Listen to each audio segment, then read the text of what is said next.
Sebelumnya, Assalamualaikum warahmatullahi wabarakatuh. Perkenalkan, kami dari kelompok 5 ingin mempresentasikan patofisiologi dan tata laksana terapi pada penyakit jantung iskemik yang beranggotakan 1. Aulia Miftahul Jannah, 2. Avinda Diana Reswari, 3. Alreza Venkasari, dan 4. Eni Wijayanti. Definisi penyakit jantung iskemik: penyakit yang disebabkan oleh ketidakseimbangan antara kebutuhan oksigen oleh miokardium dan suplai darah arterialnya. Pada angina pectoris, iskemia menghilang tanpa terjadi nekrosis miokardium. Pada infark miokard akut, nekrosis miokardium biasanya disebabkan oleh sumbatan arteri koroner yang mengalami aterosklerosis oleh trombus. Iskemia jantung terjadi pada pembuluh darah arteri jantung yang terhambat separuh atau seluruhnya dan dapat mengakibatkan gangguan irama jantung atau bahkan serangan jantung. Gejala yang muncul adalah nyeri dada seperti tertekan, nyeri pada leher, rahang, bahu, dan lengan. Detak jantung menjadi lebih cepat, sesak nafas terutama saat melakukan aktivitas fisik, mual dan muntah, mengeluarkan keringat yang banyak, dan lemas. Epidemiologi: A. Host, ada usia, pekerjaan, jenis kelamin, merokok, diabetes mellitus, penderita hipertensi, dan keturunan. Agennya adalah penyebab penyakit jantung koroner, yakni berkaitan dengan status sosial ekonomi, akhirnya membuat perilaku hidup kurang sehat, dan bukan merupakan penyakit disebabkan virus, bakteri, ataupun parasit.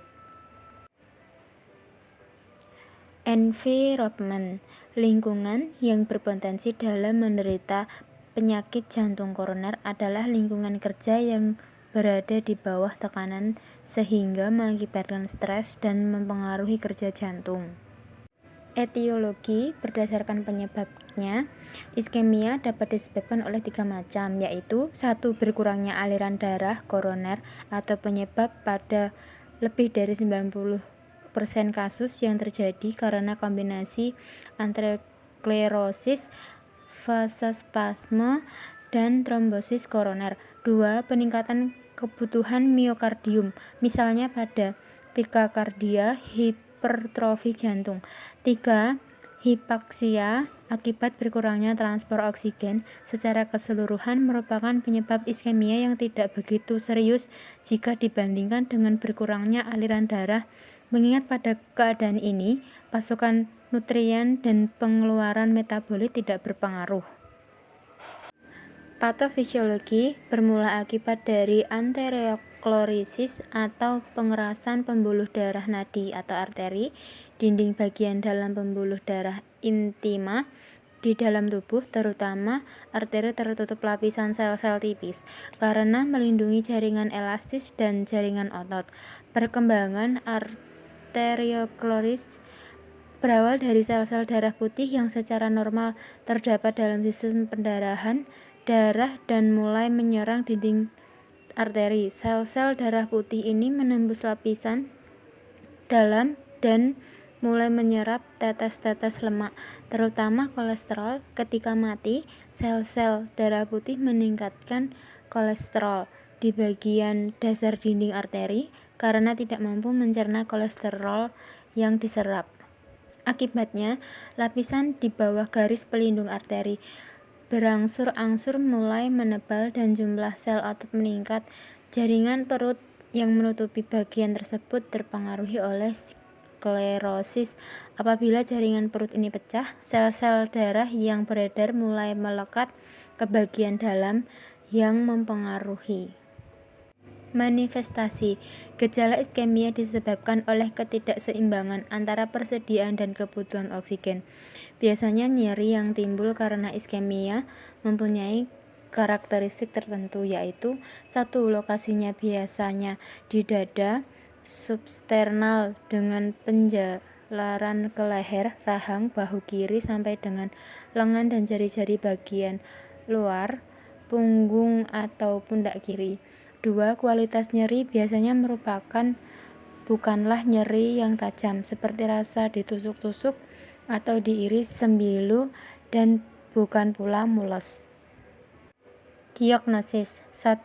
Anamnesis. Secara klasik, gejala PJI digambarkan sebagai tekanan dada substernal atau rasa berat yang menyebar di bahu dan lengan kiri, leher, atau rahang, disertai mual, diaforesis, dan kesulitan bernafas. Biasanya diperburuk oleh olahraga dan stres yang membaik dengan istirahat atau nitrogliserin sublingual. 2. Pemeriksaan fisik. Irama derap Globe-S sementara ditemukan selama 1 episode dan pasien mungkin menderita dyspnea, diaforesis, atau terdapat bising jantung baru. 3. Pemeriksaan penunjang EKG selama 1 episode nyeri dapat memperlihat adanya depresi segmen ST baru yang menunjukkan kemungkinan adanya iskemia akut. Pada pemeriksaan EKG gelombang T negatif juga salah satu tanda iskemia. Perubahan golongan ST dan T yang non-spesifik seperti depresi segmen ST kurang dari 0,5 mm dan gelombang T negatif kurang dari 2 mm tidak spesifik untuk iskemia dan dapat disebabkan karena hal lain. 4. Kriteria diagnostik. 1. Kriteria diagnosis non-infak yaitu nyeri dada tertekan menatap dengan perjalanan ke leher, lengan, atau rahang, khas iskemik. Pada gambaran EKG terdapat gambaran depresi segmen ST atau gambaran inversi segmen T atau juga gambaran inversi segmen U. Tidak adanya kenaikan kadar enzim jantung seperti isoenzim CKMB ataupun tropin T dari keadaan normal. 2. Kriteria diagnosis infrak miokard yaitu nyeri dada seperti tertekan menjalar ke leher, lengan, atau rahang serupa dengan non-infrak. Pada gambaran EKG terdapat gambaran elevasi segmen ST atau timbulnya gelombang Chi yang besar atau gelombang T. Adanya kenaikan kadar enzim jantung seperti isoenzim CKMB ataupun tropin T dari keadaan normal. Tata laksana terapi. Pengobatan pada penyakit jantung iskemik, salah satu penanganan yang bisa dilakukan adalah dengan obat-obatan seperti 1. Isosorbit dinitrat atau ISDN. A. Indikasi obat yang mengatasi nyeri dada angina pada orang dengan kondisi jantung tertentu seperti penyakit jantung koroner. B. Dosis tablet minum angina 20-120 mg per hari, dosis terbagi. Dosis dapat ditingkatkan secara bertahap sesuai dengan respon pasien. Dosis maksimal 240 mg per hari. Gagal jantung 30-160 mg per hari. Dosis maksimal 240 mg per hari. Sublingual angina pectoris 2,5-5 mg tiap 15 menit. Gagal jantung 5-15 mg tiap 2 jam sekali bila diperlukan. C. Efek samping pusing, sakit kepala, mual muntah. D. Interaksi obat. Ada beberapa efek interaksi obat yang dapat terjadi jika ISDN digunakan bersamaan dengan obat lainnya. Di antaranya peningkatan risiko terjadinya efek samping yang fatal seperti hipertensi berat jika digunakan bersama obat riokoagulat atau golongan inhibitor vasodiester tipe 5 atau PDE5 seperti avanafil, sildenafil, tadalafil, dan vardenafil. Peningkatan risiko terjadinya hipertensi jika digunakan bersamaan obat antihipertensi atau obat fenotiazin. Penurunan efektivitas obat jika digunakan bersama dengan disopiramid sublingual. 2. Carvedilol. Indikasi obat gagal jantung. Dosis awal carvedilol adalah 3.125 mg 2 kali sehari dengan dosis maksimal 25-50 mg 2 kali sehari. Efek samping ada lemas, nyeri kepala, mata kering, nyeri dada, mual, dan muntah. Interaksi obat carvedilol seringkali terjadi dengan obat-obat penghambat CYP26D, siklosporin, insulin, klonidin, digoxin, dan kalsium channel blocker atau CCB. Obat-obat tersebut seringkali juga digunakan pada pasien-pasien jantung sehingga perlu diperhatikan interaksinya sebelum meresepkan carvedilol kepada pasien. Terapi farmakologi A. Oksigen. Suplemen oksigen harus diberikan pada pasien hipokemia dengan saturasi oksigen arteri kurang dari 90%.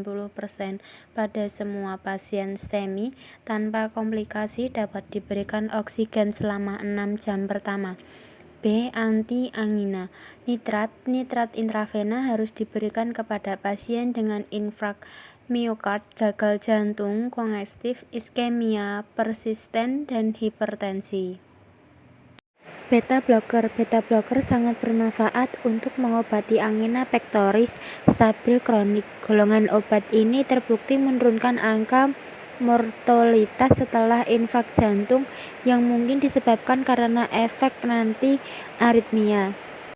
Terapi non-farmakologi. 1. Aktivitas pasien harus istirahat dalam 12 jam pertama. 2. Diet, karena risiko muntah dan aspirasi segera setelah infrak miokard. Pasien harus puasa atau hanya minum air dalam 4-12 jam pertama. 3. Bolus, istirahat di tempat tidur dan efek penggunaan narkotik untuk menghilangkan nyeri mengakibatkan konstipasi dianjurkan pengguna kursi kamot di samping tempat tidur, diet tinggi serat, dan penggunaan pencahar ringan secara rutin seperti dikotil sodium sulfosinat. 4. Sedasi. Pasien memerlukan sedasi selama perawatan untuk mempertahankan periode intifaksi dengan penenang. Dapat menggunakan diazepam 5 mg, okazepam 15-30 mg, atau lorazepam 0,5-2 mg. Diberikan 3 atau 4 kali sehari, biasanya efektif. Kesimpulan, penyakit yang disebabkan oleh ketidakseimbangan antara kebutuhan oksigen oleh miokardium dan suplai darah arterialnya, iskemia jantung terjadi pada pembuluh darah arteri jantung yang terhambat separuh atau seluruhnya dan dapat mengakibatkan gangguan irama jantung atau bahkan serangan jantung. Penyakit jantung iskemik bermula akibat dari atherosclerosis atau pengerasan pembuluh darah nadi. Dinding bagian dalam pembuluh darah di dalam tubuh, terutama arteri tertutup lapisan sel-sel tipis karena melindungi jaringan elastis dan jaringan otot. Otot-otot jantung sendiri pun memerlukan oksigen agar dapat berfungsi. Oksigen ini dipasok oleh arteri koroner. Sekian presentasi dari kelompok 5. Apabila ada salah kata, kami mohon maaf yang sebesar-besarnya. Akhir kata, wassalamualaikum warahmatullahi wabarakatuh.